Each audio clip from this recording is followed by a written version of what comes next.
Okay, let's get into it.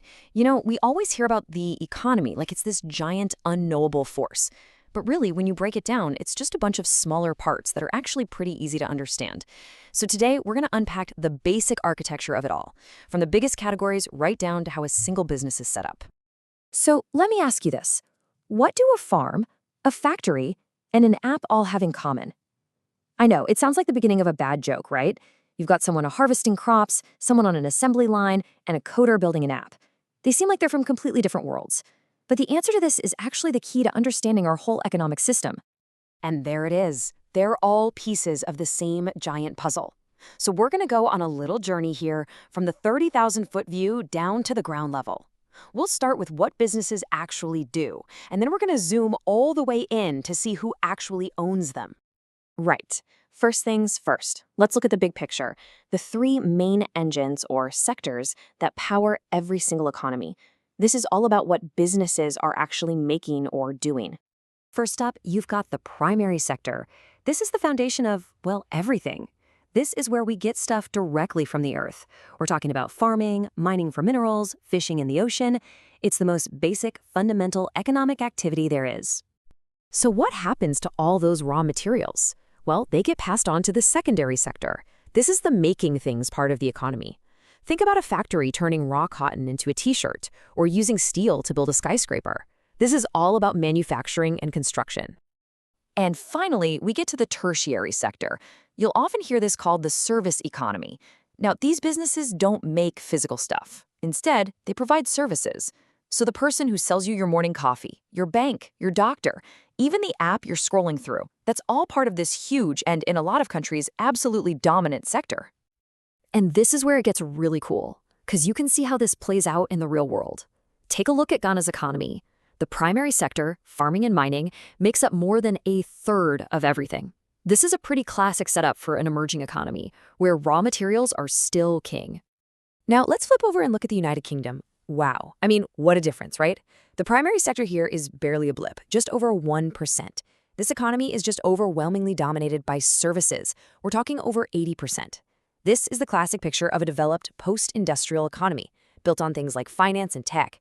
The flip side, though, is it makes the country a lot more sensitive to shifts in global finance than, say, a bad harvest. Okay, so that covers what businesses do. We've got the sectors down. Now let's zoom in another level and ask, who is running the show? And that brings us to the two big players on the field, the public sector and the private sector. The difference here is super simple, but it changes everything. The public sector is all the stuff the government runs. Think public schools, the fire department, national parks. Their main goal isn't to make money, it's to provide a service. The private sector? Well, that's pretty much everything else, from your local coffee shop to a massive company like Amazon. These businesses are owned by private individuals, and their main goal is usually to turn a profit. So, for the rest of our chat, we're going to park ourselves right in the middle of that private sector. Because once you decide to start a business, you have to pick a legal blueprint, a structure for how it's all going to be owned and run. And these are the four most common ways to do it. You can think of it like a ladder of complexity. You start simple as a sole trader, maybe team up in a partnership, or you can get more formal and create a private limited company or even a public limited company. But the real difference, the thing that separates the first two from the last two, comes down to one hugely important idea. And it all boils down to this one kind of terrifying question. If you start a business and it all goes wrong, could you actually lose your house? The answer to that tells you everything about the kind of risk you're taking on. And it's all about this concept of liability. With unlimited liability, you and your business are the same thing in the eyes of the law. So if the business racks up debt, creditors can come after your personal savings, your car, your house, everything. But with limited liability, the business is its own separate legal person. Your personal stuff is protected. The absolute most you can lose is the money you put into the business. So that's the great divide. Sole traders and partnerships, you're out there with that scary unlimited liability. The second you decide to become a company, either private or public, you get that legal shield of limited liability. And honestly, for so many entrepreneurs, that protection is the #1 reason they make that leap. All right, so let's say your business is chugging along as a private limited company. It's doing great, it's growing, but you want to go even bigger. This brings us to the final and probably biggest leap a business can make. they hit this point where, to get to the next level, they need a huge injection of cash. We're talking money to build new factories, hire a ton of new people, or expand all over the world. But where do you get that kind of money? Well, a lot of the time, it comes from an IPO, an initial public offering. This is that huge moment when a private company decides to sell little pieces of itself, which we call shares, to anyone and everyone on the stock market. And just like that, it transforms into a public limited company.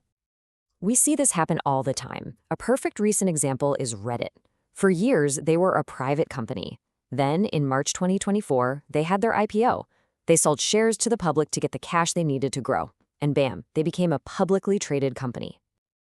And that brings us full circle. See how we did that? We started way up high, looking at the entire economy's sectors.